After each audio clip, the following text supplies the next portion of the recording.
velocity of a wave in a string.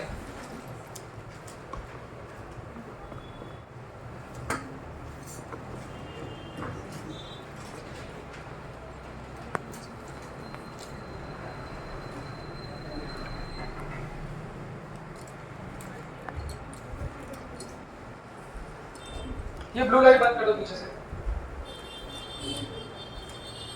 कहाँ से होती? हाँ चलो, सुबह देखो हम लोगों ने क्या पढ़ा था? Velocity of a wave in a string. वहां पर मैंने क्या बताया था? जब भी कभी कोई वेव किसी रस्सी में हम लोग बनाते हैं तो उस वेव की जो वेलोसिटी होती है वो क्या होती है? अंडर टी बाई म्यू होती है। तो उसको देख लो, अगर इक्वेशन दी हुई है, अगर इक्वेशन दी है तो वेलोसिटी कैसे निकालेंगे? ओमेगा बाई के से। और अगर टेंशन दिया है तो कैसे निकालेंगे? Under root T by mu से। म्यू क्या था?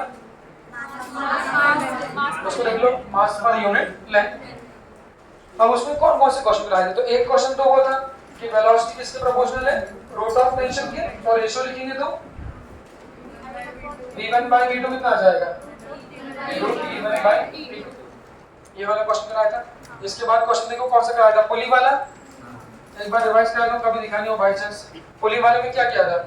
इस ब्लॉक के कारण टेंशन कितना आ गया था? 20। और इस रस्सी का म्यू कैसे लिखा था?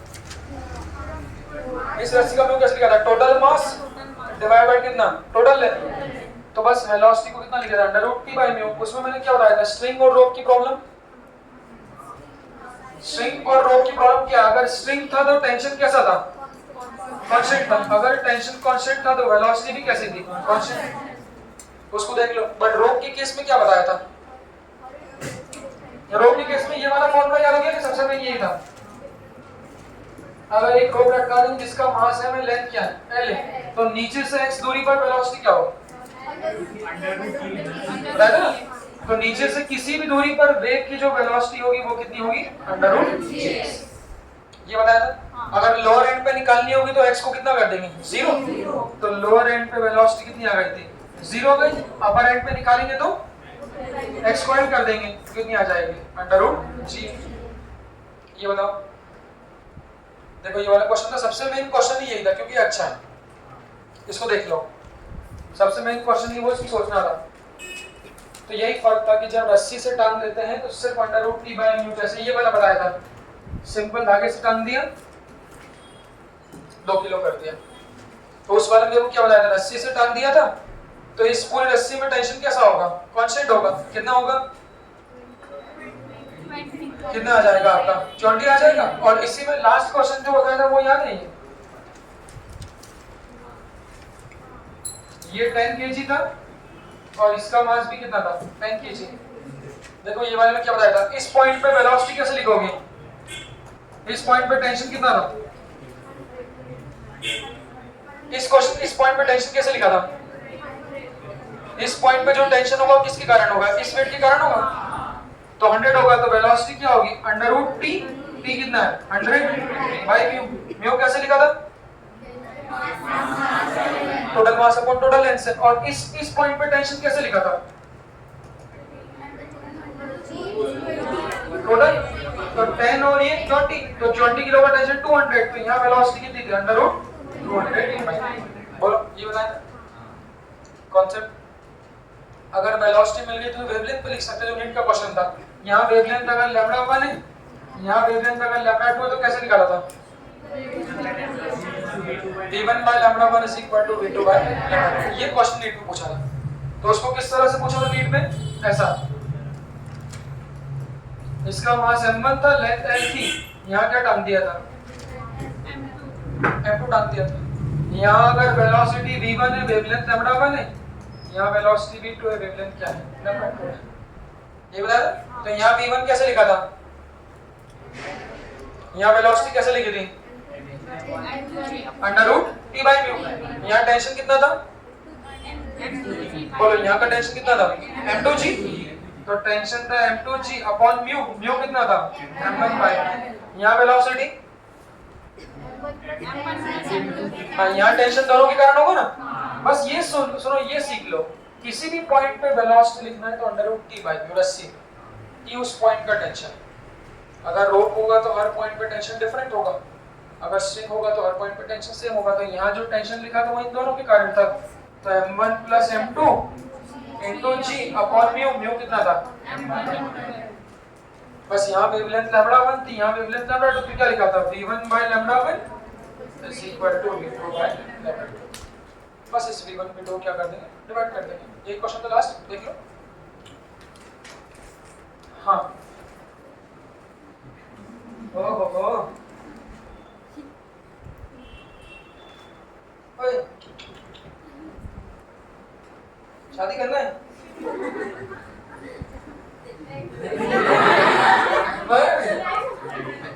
शादी करना है, करना है,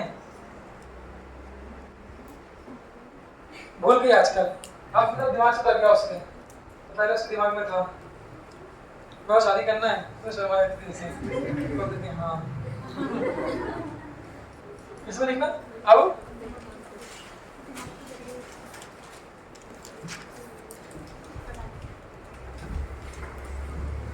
हाँ अब हेडिंग लिखना superposition of waves, superposition of waves. चलो रिकॉर्डिंग हाँ चलो हाँ superposition of waves. Superposition of waves का पहला एग्जांपल लिखना इंटरफेरेंस, पहला एग्जांपल लिखना इंटरफेरेंस। इंटरफेरेंस, इंटरफेरेंस क्या होता है, अब ऐसा हम लोग पढ़ चुके वाईडीसी में, वाईडीसी में सब लोग को ना एक बार फिर से लिखो, वाईडीसी में लिखना when two waves of same frequency, when two waves of same frequency traveling in same direction, two waves of same frequency traveling in same direction meet, then the interference takes place, then the interference takes place when two waves of same frequency traveling in same direction meets, interference takes place। उसको underline कर लेना, same frequency travelling in same direction, same frequency travelling in same direction, इसको आप लोग underline कर लीजिए। तो जो न्यू वेव मिलती है उसकी इंटेंसिटी ये होती है, इसको लिख लो I1 plus I2 plus 2 root I1 I2 cos थीटा। ये बताया था पहले कहीं पे क्या? हाँ कहाँ बताया? I1 plus I2 plus 2 root I1 I2 की बताया वाईडीएससी में, वेव ऑप्टिक्स में। सेम कॉन्सेप्ट यहाँ पर भी होगा, इसको लिख लो। जहाँ पर फाई जो था वो फेज डिफरेंस था और I1 I2 individual two waves की इंटेंसिटी थी। देखते चलो सेम टू सेम कैसे भाई है। दूसरा जो नई वेव है उसका एम्पलीट्यूड होगा under root a1 square plus a2 square plus 2a1 a2 cos phi।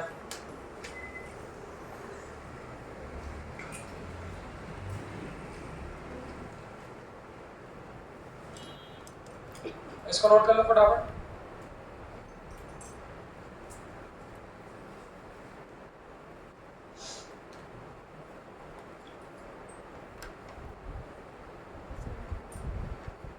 हाँ इसके बाद लिखना टाइप्स ऑफ इंटरफेरेंस में, types of interference,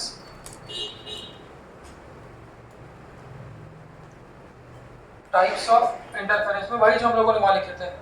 there are two types of interference,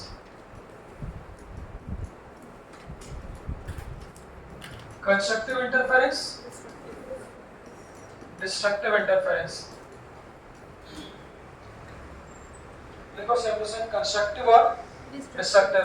constructive में भाई, कंस्ट्रक्टिव में जो मिलने वाली इंटेंसिटी होती है वो मैक्सिमम होती है, फॉर्मूला ये होता है रूट I1 प्लस I2 का whole square.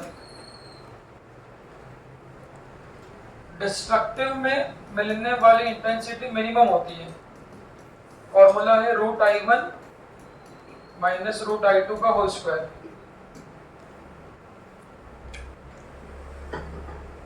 Root I1 minus I2 का होल स्क्वायर। कंस्ट्रक्टिव में जो पार्ट डिफरेंस होता है जो फेज डिफरेंस होता है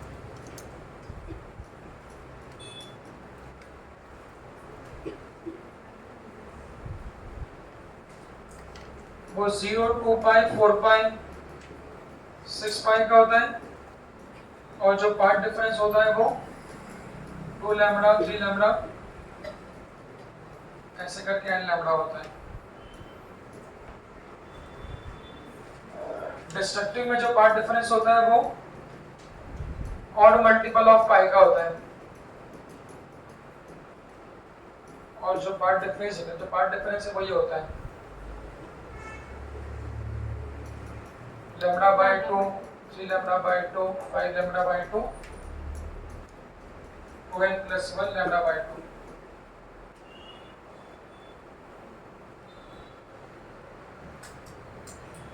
n प्लस 1 या माइनस 1 जो लिखना हो।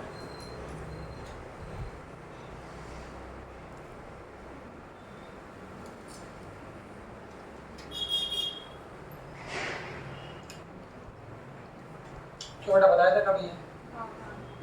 कुछ याद आती पुरानी बातें? बहुत पुरानी खाना कितनी याद है?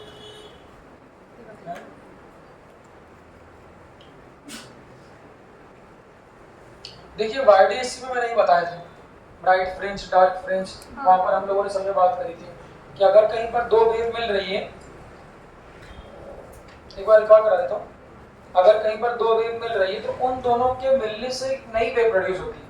वो नई वेव की जो इंटेंसिटी होती है उसका फॉर्मूला ये होता है I1 plus I2 plus 2 root I1 I2 cos theta, जहाँ पर I1 किसकी इंटेंसिटी थी? पहले वाले वेव। I2 किसकी थी? दूसरे वाले। और जो cos phi है वो उन दोनों वेव्स के बीच का है फेज डिफरेंस। ऐसी जो नई वेव मिल रही तो जो नई वेव का एम्पलीट्यूड है उस नई वेव की एम्पलीट्यूड का फॉर्मूला ये होगा। तो सबसे मेन जो था वहां पे क्या था? cos phi क्या था? उन दोनों के बीच phase difference. Phase difference path difference में रिलेशन कल पढ़ा था। Phase difference is equal to 2.5 lambda into कितना था? Path difference. वेव ऑप्टिक्स में मैंने शॉर्ट ट्रिक कैसे कही थी फेज डिफरेंस पार्ट डिफरेंस में? याद है?